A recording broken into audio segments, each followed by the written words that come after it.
রাসূল সাল্লাল্লাহু আলাইহি ওয়াসাল্লাম বলিয়াছেন, তোমাদের মধ্য হতে যখন কেউ ঘুমিয়ে পড়ে তখন দুষ্টমতি শয়তান তোমাদের ঘাড়ের শেষ অংশে 3টি মন্ত্র পড়ে 3টি গিট দেয়। প্রতিটি মন্ত্র হলো, সে বলতে থাকে, তুমি ঘুমে বিভোর থাকো, আরামের সহিত ঘুমাও, কারণ রাত এখনো অনেক বাকি আছে।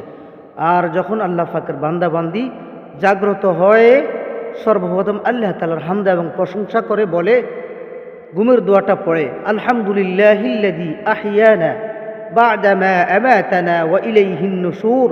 প্রথম গিটটা খুলে যায়। যখন অজু করে তখন দ্বিতীয় গিটটা খুলে যায়। যখন নামাজ পড়ে তখন তৃতীয় গিটটা খুলে যায়।